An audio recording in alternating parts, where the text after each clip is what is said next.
너는 강아지 유치원비는 6, 70만 원은 그냥 쓰고 수술비며 뭐며 100 얼마 나가는 것도 안 아깝고 집은 강아지 간식으로 가득 채워놓고 그렇게 지극정성이면서 엄마 응급실 비용 10만 원이 아깝니? 아니, 그게 아니고요. 오해예요. 그리고 뭐? 내가 잘못해서 걔한테 물린 거라고? 그러면 애기가 물렸어야 만족할래? 아기가 물리긴 왜 물려요? 그러게 왜 팔을 휘두르셨어요?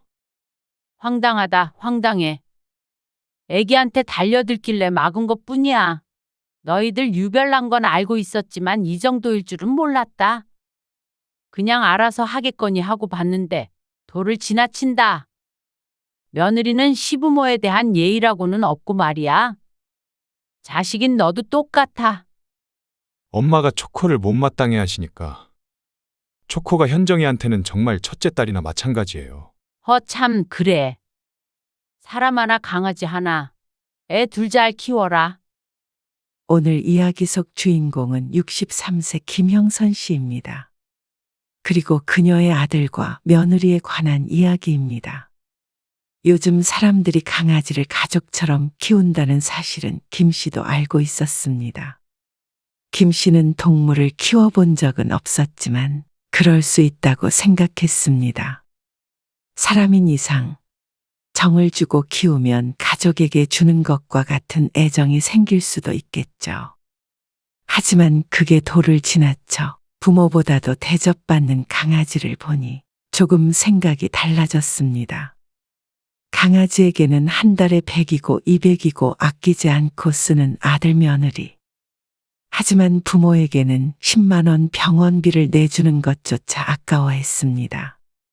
그러면서 그냥 강아지가 아니라 가족이나 마찬가지라고 했습니다. 그렇다면 부모는 가족이 아니라는 소린지 의문이었습니다. 그러면서 또 부모 도움받을 일이 있으면 가족이라는 이름 하에 당연하다는 듯이 바랐습니다. 아무리 그래도 이렇게 염치 없고 뻔뻔한 자식이 다 있나 싶었습니다. 강아지가 부모보다 귀한 듯하니 김 씨도 더 이상 그에 응해줄 마음이 없었습니다. 애초에 강아지를 좋아하지도 싫어하지도 않았던 사람이지만 이제는 며느리 덕에 강아지라면 질색을 하게 되었습니다. 김 씨는 아들이 하나 있었습니다. 그리고 아들은 31에 결혼을 했습니다. 그 해가 김 씨의 인생에서 가장 힘들었던 순간 중 하나로 꼽혔습니다. 아들을 결혼시키는 과정이 순탄치가 않았기 때문이죠. 김 씨의 가정은 무척 평범했습니다. 큰 부자도 아니었고 그렇다고 아주 어렵지도 않은 정도의 경제 수준으로 쭉 살았습니다. 다행이라면 다행으로 김 씨 부부 모두 착실하게 살아서 내 집도 있었고 어느 정도 모아둔 돈도 있었습니다. 아들 결혼시키고 소소하게 노후를 살아갈 만큼 말이죠. 그리고 형편이 비슷한 사돈네를 보니 아들이 배우자를 잘 만났다고 생각했습니다. 적어도 서로의 재산으로 인해서 잡음은 없을 것이라고 여겼습니다. 그런데 시작도 하기 전에 집 문제로 갈등을 빚을 것이라고는 못했습니다.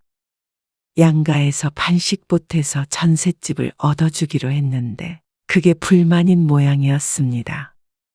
더도 말고 덜도 말고 똑같이 하기로 했는데 어째서인지 며느리는 농담인 듯 진담인 듯 김 씨 부부를 원망하는 듯한 말을 했습니다.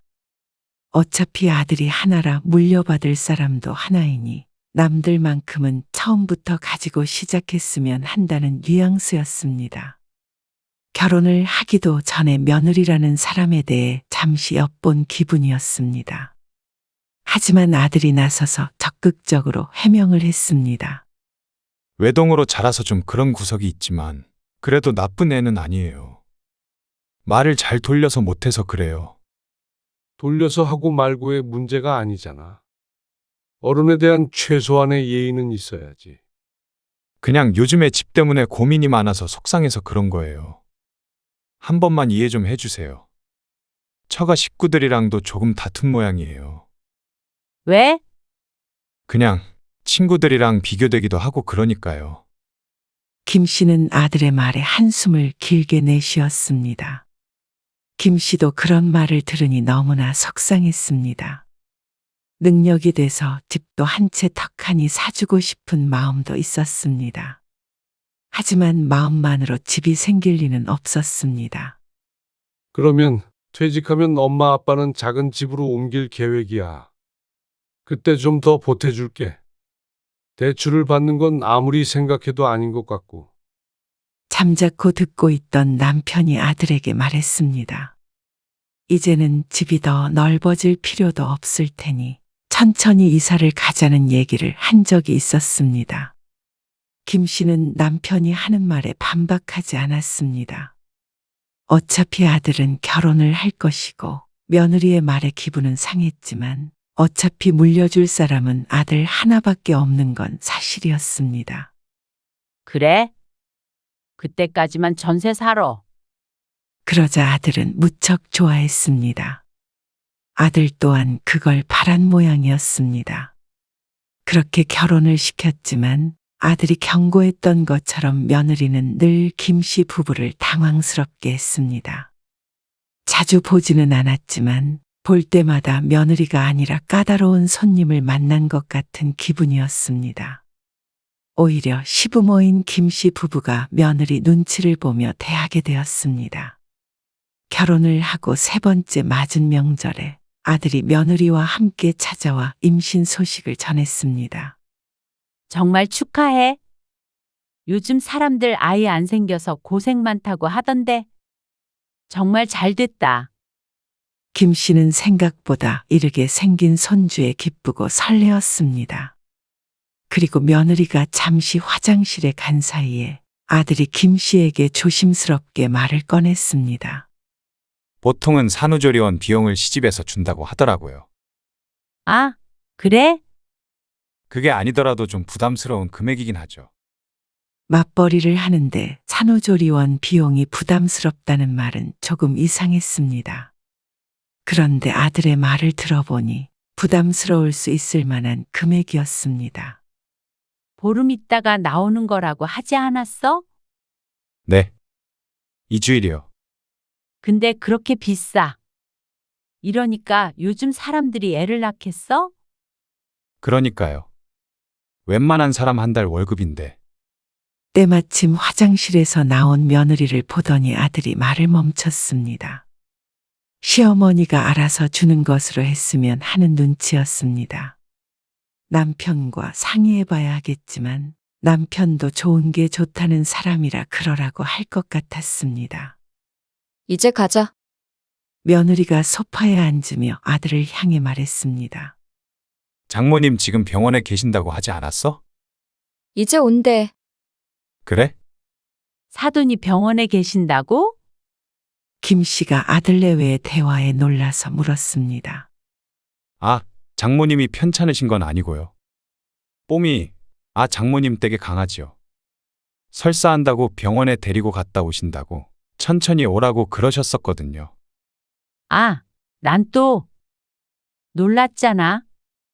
강아지 키우셨구나? 네. 지금 11살이에요. 그래? 그 정도면 나이가 많은 편이지? 네. 제가 같이 살 때 데리고 왔던 애기예요. 우리 집은 강아지 한 번도 안 키워봤어. 엄마가 알레르기가 있거든. 아, 털 알러지? 맞아. 그래서 키워보고 싶었는데 못 키웠지. 같은 공간에 있지를 못하니까. 아들의 말을 며느리가 관심 있게 들었습니다. 아무래도 강아지를 좋아하니 김 씨가 신기한 모양이었습니다. 김 씨도 이런 체질이 이해가 안 갔습니다. 재채기하고 콧물을 흘리는 것은 기본이었고 어떤 강아지는 함께 있으면 피부가 부어오르기도 했습니다. 아들이 좋아하니 키워보려고 했던 때도 있었지만 진작에 포기하게 되었죠. 강아지가 어떻게 보면 사람보다 나아요. 그 말에 김 씨는 그냥 고개를 끄덕였습니다. 그런 말은 많이 들어보았으니 말이죠. 그저 며느리가 강아지를 참 좋아하나 보다 생각했습니다. 저희는 그럼 가볼게요. 그렇게 아들이 돌아갔습니다. 그리고 얼마 뒤 아들네가 강아지를 분양받았다는 소식을 들었습니다. 뭐? 강아지를 샀다고? 그 말 한마디에 며느리가 뒤집어졌습니다. 강아지는 생명체인데 어떻게 산다는 표현을 쓰냐며 말이죠. 하지만 김 씨는 아들에게 250만 원을 주고 애견샵에서 데리고 왔다고 들었습니다. 그런데 샀다는 말에 그렇게까지 날카롭게 반응할 줄은 몰랐습니다. 김 씨도 서운한 것이 있었지만 아무 말도 안 했는데 말이죠. 산후조리원 비용은 부담스럽다며 기어이 김 씨에게 그 돈을 받아가더니 강아지를 분양받는데 250만 원이나 쓴 것이 어처구니가 없었습니다. 그리고 참 공교롭게도 김 씨가 심한 강아지 알러지가 있다는 사실을 들은 직후에 말이죠. 꼭 이제는 아들네 집에 오지 말라는 메시지라도 되는 것 같았습니다.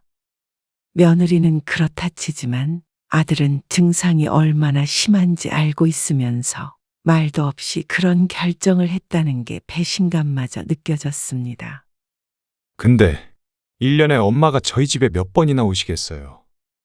그러게 1년에 얼마 가지도 않는데 그런데 그마저도 오지 말라고 하는 듯 했습니다. 김 씨의 입장에서는 몇 번을 가는지가 중요한 건 아니었습니다. 현정이가 그전부터 얘기는 했었어요. 근데 저희 집인데 엄마 때문에 안 된다고 할 수는 없잖아요. 강아지 있으면 애기 정서 발달에도 좋고요. 저도 너무 키우고 싶었어요. 서운해하지 마시고 새로운 가족이 생겼다고 생각해 주세요. 아들조차도 저렇게 들떠 있으니 김 씨가 마음에 안 든다고 뭐라고 할 수도 없었습니다. 아들의 말대로 자기들 집에서 자기들이 강아지를 키운다는데 말이죠. 그래도 마음이 상한 것은 어쩔 수가 없었습니다. 신경 끄고 살자 싶었죠. 하지만 아들 부부는 강아지를 참 요란하게도 키웠습니다. 강아지를 데리고 온 지 얼마 되지 않아서 크게 아파서 한 달간은 병원에 들락날락한 것으로 알고 있었습니다. 그때 든 병원비가 입이 쩍 벌어졌습니다. 김 씨로서는 앞으로 아기가 태어나면 힘들어서 어떡하나 하는 걱정이 드는 것은 당연한 일이었습니다. 하지만 그 얘기를 했다가는 또 아들 며느리에게 한 소리 듣고 말 테니 말을 아꼈습니다. 키우는 사람들에게는 정말 가족이나 마찬가지라고 하니 말이죠. 엄마, 혹시 지금 저희 집에 좀 가주실 수 있어요? 너희 집엔 왜? 무슨 일 있어? 다급하게 전화를 건 아들 때문에 김 씨의 가슴이 철렁했습니다. 며느리에게 무슨 일이라도 있는 줄 알았죠. 지금 현정이랑 저랑 멀리 나와 있는데요. 뭐? 그런데 엄마한테 빈 집에는 왜 가보라는 거야? 초코 있잖아요. 지금 홈캠으로 보고 있는데 이상하게 배식기에서 사료가 안 나와서요. 뭐? 그게 다 무슨 말이야? 그러니까 아들이 천천히 설명했습니다. 강아지 때문에 거실에 카메라를 설치했는데 자동으로 사료가 나오는 기계가 작동을 안 하고 있는 걸 확인한 듯 했습니다. 하루에 4번인가 밥을 먹어야 하는데 벌써 2번은 건너뛴 것 같다며 걱정스러워했습니다.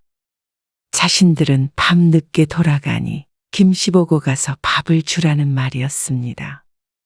김 씨는 솔직히 망설여졌습니다. 강아지가 있는 공간에 가기가 싫어서 그동안 아들네에 한 번도 가지 못했습니다. 그런데 밥을 주기 위해서 그곳에 발을 들여야 했습니다. 하지만 어쩔 수 없이 집을 나서야 했습니다. 한 끼라도 굶으면 큰일이라도 나는 것처럼 구는 아들의 성화 때문이었습니다. 며느리가 강아지를 좋아하는 게 아니라 아들이 더 한 것 같았습니다. 김 씨가 아들네 집에 도착하자 온몸이 간지러운 것 같은 기분이 들었습니다.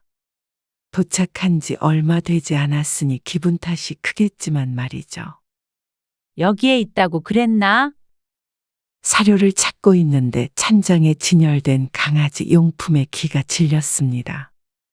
사료도 종류별로 있었고 간식으로는 가게를 차려도 될 것 같았습니다. 김 씨가 아들이 일러준 대로 강아지에게 밥을 주고 있는데 빵빵하게 돌아가고 있는 에어컨이 보였습니다. 어쩐지 집안이 너무 서늘하다고 느낀 참이었습니다. 얘들은 무슨 에어컨을 켜놓고 나가? 전기세가 얼마나 나가는데?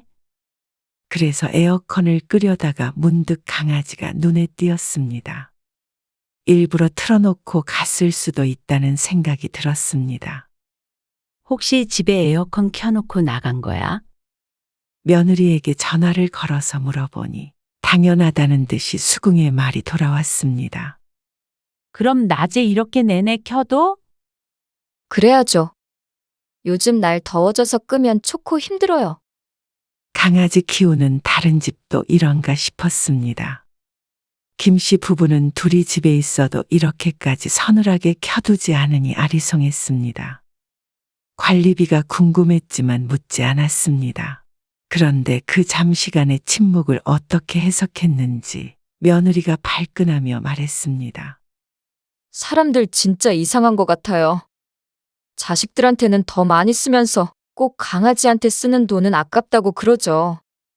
아무튼 희한해요. 그 말에 졸지에 이상한 사람이 된 김 씨는 할 말을 잃었습니다. 아무리 그래도 강아지 밥을 주러 여기까지 온 사람한테 할 말은 아닌 듯 했습니다. 그리고 집값 때문에 결혼할 당시 그렇게 예민하게 굴었던 며느리였으니 김 씨도 지금의 며느리 행동이 어처구니가 없었습니다.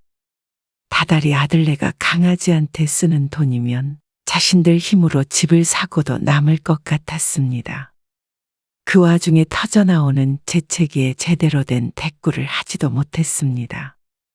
며느리는 역시나 시어머니 눈치라고는 눈꼽만큼도 보지 않았습니다. 강아지 밥 줬으면 문단속 잘하고 나와달라는 말을 덧붙이더니 전화를 끊었습니다. 다시는 이런 부탁을 들어주나 봐라 하고 속으로 이를 갈았습니다. 아무리 그래도 어쩜 사람을 이렇게 무시할 수 있나 싶었습니다. 관리비 나오니 에어컨을 틀지 말라고 한 것도 아닌데 말이죠. 김 씨는 연신 재채기를 해서 줄줄 흐르려는 콧물을 휴지로 닦으며 집을 나왔습니다. 고맙다는 소리 한마디 못 듣고 며느리 유별난 것만 확인하고 왔습니다. 집에 돌아오니 양팔이 꼭 모기 수십 마리에 물린 듯 울퉁불퉁 빨갛게 부어 있었습니다. 그래서 병원까지 다녀오자 결심하게 되었습니다. 다시는 아들 며느리 집에는 가지 말자고 말이죠. 물론 알러지가 이렇게 심해서 가고 싶다고 갈 수도 없었습니다.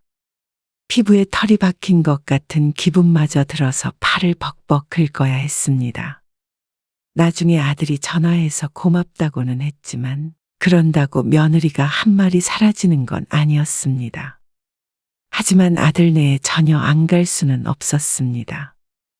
손주가 태어나고 100일쯤 지나자 아들이 아이를 보러 오라며 김 씨 부부를 초대했습니다. 약 먹고 가면 되잖아. 어린 애를 데리고 오라고 할 수도 없고. 우리가 잠깐 갔다가 와야지. 당신은 애 안 보고 싶어? 김 씨라고 손주가 안 보고 싶은 건 아니었습니다. 아들이 보내주는 사진과 영상으로만 봤지만 첫 손주는 당연히 예뻤죠. 사돈네 잠깐 강아지 맡길 수 없냐고 했더니 그건 안 된다는데 어떡해?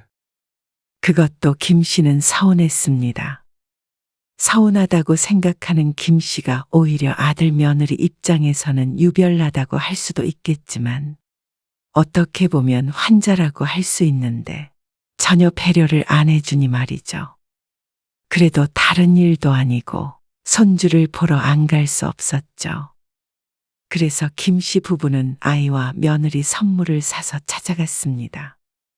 케이크와 한우 등 먹을 것도 잔뜩 가지고서 말이죠. 아이고, 고생했다. 우리 손주 좀 보자. 남편은 무척 좋아했습니다.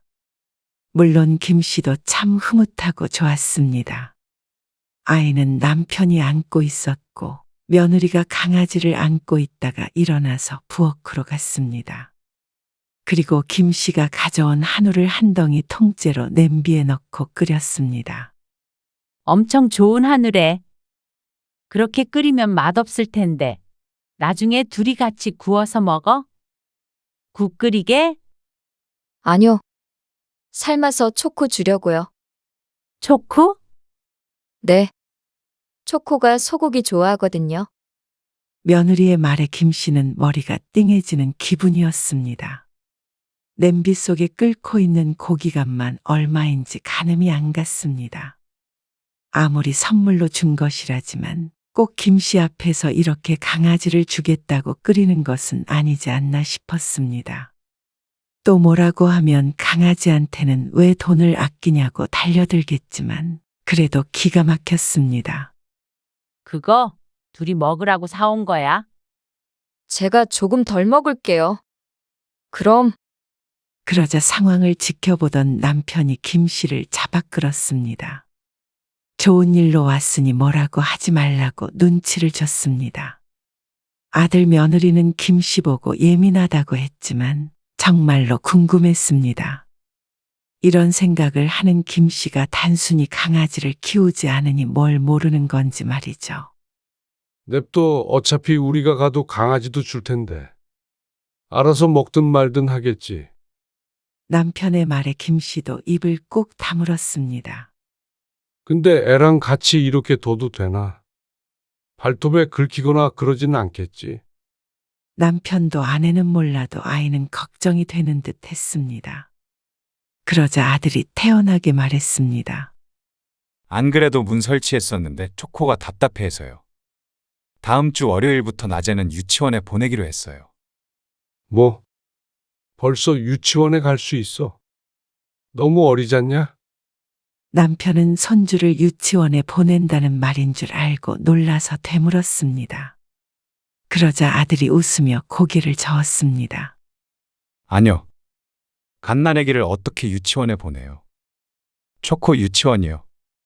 한 달에 몇십만 원 줘야 하는 게 유치원인지 어딘지를 보낸다는 말에 어이가 없는지 남편도 입만 벌리고 있었습니다. 아들 며느리가 하는 걸 보니 꼭 강아지가 첫째 아이이고 막 태어난 아기는 둘째 아이라고 생각하는 것 같았습니다. 그런데 30분쯤 있다가 사고가 났습니다. 김 씨가 아이를 안고 있다가 잠이 들었기에 거실 이불 위에 조심히 눕히는데 강아지가 확 뛰어들었습니다. 놀란 마음에 김 씨가 팔을 들어 아이를 막았는데 그대로 강아지에게 손목을 물려버렸습니다. 김 씨가 소리를 지르며 팔을 휘두르자 강아지가 떨어져 나갔습니다. 그러자 며느리가 비명을 질렀습니다. 초코야. 김 씨는 피가 떨어지는 손목을 감싸쥐고 신음을 흘렸습니다. 그런데 그것에 아랑곳하지 않고 며느리는 바닥에 부딪힌 강아지만 살폈습니다. 그러더니 김 씨에게 소리쳤죠. 어머니, 초코를 집어던지시면 어떡해요? 애 큰일 날 뻔했잖아요. 그러자 김 씨도 더는 참지 못하고 대꾸했습니다. 지금 걔가 애기한테 달려들었어. 어머니가 팔을 휘두르니까 놀라서 문 거잖아요. 초코는 안 물어요. 그러면 나는 물린 게 아니라 뭐야? 원래 둘째 생기면 첫째가 질투해서 심술 부리기도 하는 거라고요? 알지도 못하시면서. 그러면서 자기가 다 서럽다는 듯 가슴을 들썩거렸습니다.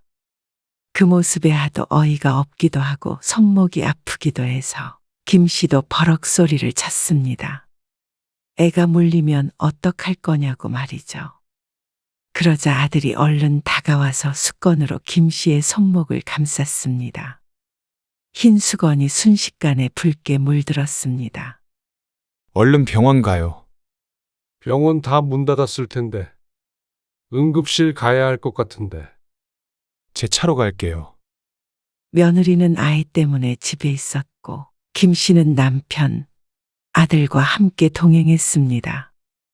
그리고 손목을 꿰매고 주사도 맞았습니다. 구멍이 여러 군데 나서 손목이 무척 지저분한 상처로 뒤덮였습니다. 죄송해요. 아들이 옆에서 미안한 듯 뒤통수를 긁었습니다. 나는 괜찮은데 애기 진짜 조심해. 조심할게요. 근데 현정이 말도 맞아요. 초코가 질투하고 있는 거라 곧 서로 적응할 거예요. 그러더니 며느리에게서 전화가 왔다며 자리를 피했습니다. 김 씨가 걱정스러워하자 남편도 알아서 하겠지 하며 김 씨를 다독거렸습니다. 하지만 남편도 만만치 않게 놀란 모양이었습니다. 잠깐만 나 화장실 다녀올게. 김 씨가 자리에서 일어나 화장실을 찾으러 나섰습니다. 그런데 입구 쪽에서 전화 통화를 하며 서 있는 아들이 보였습니다. 접수하는 곳에 서 있는 걸 보니 수납을 하려는 것 같기도 했습니다. 응급실이라 많이 나왔을 것 같아 김 씨가 닫아가는데 아들이 하는 소리가 들렸습니다. 많이 꿰맸지. 그래, 괜찮아. 근데 이거 12만 원 나왔는데 내 카드로 결제할게. 뭐? 그래도 초코한테 물린 거니까 아무리 아까워도 좀 그렇지 않나. 알지, 엄마가 잘못한 거지. 초코 괜찮아? 미안해, 병원 데리고 가게? 내가 이따가 들어가서 데리고 갈게. 에이, 초코 병원비를 어떻게 달라고 그래. 엄마 병원비는 알았어. 모른 척 할게, 그럼. 그래, 금방 갈게. 그러고 돌아섰는데 김 씨와 딱 눈이 마주친 아들. 아, 엄마. 기가 막히고 코가 막혔습니다. 내 달라고도 안 했지만 이 상황에서는 당연히 병원비는 아들이 내야 하는 것 아닌가 싶었습니다. 그런데 김 씨의 병원비는 주기 아까우니 모른 척하고 다치지도 않은 강아지는 병원에 데리고 가겠다고 하는 아들의 머릿속이 궁금했습니다. 며느리가 먼저 그렇게 말한 것 같긴 하지만 그에 동조하는 아들도 아주 똑같았습니다. 서로 더도 말고 덜도 말고 똑같은 사람들이었죠. 아무리 강아지가 중요하다고 해도 부모 병원비 10만 원은 아깝나 싶었습니다. 지난번에 무슨 강아지 수술을 한다고 160만 원을 썼다는 말에 기함을 했었는데 말이죠. 이래서 자식 다 키워봐야 소용없다는 말이 정말이었습니다. 하지만 보통 강아지 때문에 이런 말을 하는 경우는 주변을 뒤져도 없을 것 같았습니다. 너는 강아지 유치원비는 6, 70만 원은 그냥 쓰고 수술비며 뭐며 100 얼마 나가는 것도 안 아깝고 집은 강아지 간식으로 가득 채워놓고 그렇게 지극정성이면서 엄마 응급실 비용 10만 원이 아깝니? 아니, 그게 아니고요. 오해예요. 그리고 뭐? 내가 잘못한 거라고? 그러면 아기가 물렸어야 만족할래? 아기가 물리긴 왜 물려요. 엄마가 팔을 휘두르시니까. 황당하다, 황당해. 너희들 유별난 건 알고 있었지만 이 정도일 줄은 몰랐다. 그냥 알아서 하겠거니 하고 봤는데 도를 지나친다. 며느리는 시부모에 대한 예의라고는 없고 말이야. 너도 똑같아. 그건 엄마가 초코를 못마땅해 하시니까. 너 이거 안 보여? 김 씨는 물리지 않은 반대쪽 팔을 들어 올렸습니다. 알러지 약을 먹었지만 불긋하게 피부가 물들어 있었습니다. 싫어하는 게 아니라 같이 있지 못하는 거야. 그런데 그거 듣자마자 이때다 싶어 강아지 데려온 것도 서운했는데 아무 말 안 했다. 그리고 너희 강아지 키우는 거를 뭐라고 한 적 있어? 초코가 현정이한테는 정말 첫째 딸이나 마찬가지예요. 그래. 사람 하나, 강아지 하나, 애 둘 잘 키워라. 김 씨는 남편을 불러서 수납을 하고 먼저 병원을 나왔습니다. 아들은 난감한 듯 제자리를 서성거렸지만 쫓아오지 않았죠. 그리고 김 씨는 아들이건 전화도 받지 않았습니다. 남편이 아들과 통화하면서 실랑이를 하는 것 같았지만 언성이 점점 높아지는 것이 남편도 아들 때문에 기분이 상한 듯 했습니다. 다신 연락하지 말어. 남편도 학을 뗀 듯 했습니다. 그래서 김 씨는 손목이 회복될 때까지 아들과 연락하지 않았습니다. 그런데 3달쯤 흐른 뒤에 아들과 며느리가 김 씨 부부를 찾아왔습니다. 그러고서 한다는 소리가 여태 김 씨가 들어봤던 얘기 중에서 가장 황당했습니다. 뭐라고 그랬어? 우리 주영이요. 좀 봐주시라고요. 현정이가 다다음부터 복직하거든요. 근데 장인어른이 편찮으셔서 장모님이 갑자기 못 봐주신다고 해서요. 그래서 나보고 네 집에서 아기를 보라는 소리야? 그렇죠. 저희가 아침마다 주영이 데려다 줄 시간은 없기도 하고요. 기가 차서 말이 안 나왔습니다. 너희게는? 집에 있죠. 대신에 엄마 계신 동안에는 안전문 설치해서 못 나오게 할게요. 너는 피부가 부풀고 물리기까지 한 나한테 어떻게 그 집에 다시 가서 애를 보라는 소리를 해? 이제 안 그래요. 초코 한 번도 주영이 문 적 없잖아요. 됐다. 강아지는 둘째치고 너희를 도와줘야 하는 이유를 못 찾겠다. 네? 부모보다 걔가 더 중요하다는 애들을 왜 도와줘야 해? 아니, 언제 그렇게까지 말했어요. 엄마 손주잖아요, 주영이 가족이요. 아니, 그리고 초코도 저희 가족이에요. 엄마도 가족으로 생각해 주시면 안 돼요? 맞다, 첫째 손주라고 생각하세요. 그러면 서운할 일도 없잖아요. 미쳤니? 어떻게 강아지가 내 손주야? 그러자 며느리가 인상을 찌푸리며 끼어들었습니다. 미쳤다뇨? 강아지를 가족처럼 지내면 미친 거예요? 너무하신 거 아니에요? 너는 너희 가족처럼 지내. 나는 사람이랑만 가족할 테니까. 가족이니 애완견이니 하는 것에 대해서 깊게 생각해 본 적도 없었습니다. 그러니 당연히 반감도 없었는데 아들 며느리 때문에 강아지라면 치가 떨렸습니다. 네 생각에도 우리는 가족이야? 가족 맞죠? 가족 병원비 내주는 게 그렇게 아까워 그러면 그러자 며느리가 입을 다물었습니다. 아들 통해서 충분히 그날의 일을 들었을 것이었습니다. 너희는 나랑 강아지가 물에 빠져도 강아지부터 구할 애들이야. 그러자 며느리가 턱을 치켜들며 말했습니다. 당연하죠. 어머님도 당연히 자식부터 구하지 않겠어요?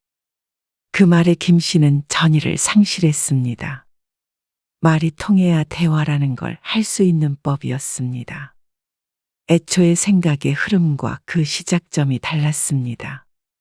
강아지를 동물로 생각하는 김 씨와 강아지를 사람으로 생각하는 며느리니 말이죠. 그래? 초코나 실컷 구해줘라. 주영이도 네가 알아서 보고. 초코랑 주영이랑 두 남매인지 뭔지 잘 키워라. 그리고는 집에서 아들 며느리를 쫓아버렸습니다. 아주 꼴도 보기 싫었습니다. 그래놓고는 아쉬우니 아이를 봐달라며 찾아온 이중적인 모습에도 질려버렸습니다. 손주가 눈에 밟혔지만 손주 하나 보려고 그런 일들을 또다시 겪고 싶지 않았습니다. 그 집에는 한 발자국도 들일 생각이 없었고 말이죠. 그러자 며칠 뒤에 며느리에게서 직접 전화가 왔습니다. 내내 아들 통해서만 연락하던 며느리가 말이죠. 죄송해요. 그렇게까지 말씀드리려고 한 건 아니었어요. 그리고 초코는 어머님 오시면 몇 달 친정에 맡기려고요. 김 씨는 뭐라고 변명하려는 며느리의 말을 막고는 말했습니다. 내 생각에는 변함이 없고 걔가 없어도 애 봐줄 생각 없다. 어머님, 그러니까 첫째도 둘째도 네가 다 키워라. 그렇게 전화를 끊었습니다. 며느리는 다시 전화를 걸지 않았습니다. 다만 아들에게서는 다시 연락이 왔습니다. 그렇게 헤어진 지 한참 만에 말이죠. 근데 엄마, 그 집 말이에요. 무슨 집? 나중에 퇴직하시면 작은 집으로 옮기시고 저희 보태주신다고 하셨잖아요. 김 씨는 이제서야 그 생각이 났지만 그것 때문에 전화한 아들 때문에 기가 찼습니다. 아마 물어보려고 고민이 많았을 것이었습니다. 하지만 택도 없는 소리였습니다. 나는 무슨 말인지 모르겠다. 모르겠다니요. 작은 집으로 옮기고 남은 돈은 노후 자금으로 써야지. 어떻게 널 주니? 주시기로 하셨잖아요. 저희 한일 2년 있다가 둘째도 가질 예정이에요. 그러려면 좀 더 안정적으로 살아야죠. 둘째? 언제는 주영이가 둘째라며? 사람을 말하는 건지 강아지를 말하는 건지 헷갈리네. 어쨌거나 엄마 아빠는 그날 물에 빠져서 죽었다고 생각하고 살아. 너희가 우리 두고 강아지 구했잖냐? 그러고서는 아들과 마지막 통화를 마쳤습니다. 걸려오는 전화의 인해 번호도 차단해 버렸습니다. 차라리 속이 시원했습니다. 아들이 결혼한 뒤로는 늘 신경 쓰이고 마음 상하는 일밖에 없었는데 애초에 자식이 없다고 생각하고 사는 게 나을 것 같았습니다. 남편도 마찬가지였습니다. 아들 며느리의 심중을 안 이상 남편이라고 아들의 편을 들어줄 이유가 없었습니다. 부모에게는 돈이나 노동력만을 바라고 대접은 강아지보다도 못하니 어느 부모가 자식의 곁에 머물고 싶을까요? 김 씨도 남편도 이참에 작은 집으로 옮기고 둘만의 시간을 좀 더 보내기로 했습니다. 그러면 혹시라도 아들 며느리가 찾아오지도 않을 테니 말이죠. 상실감은 있겠지만 적어도 상처는 없을 것이었습니다.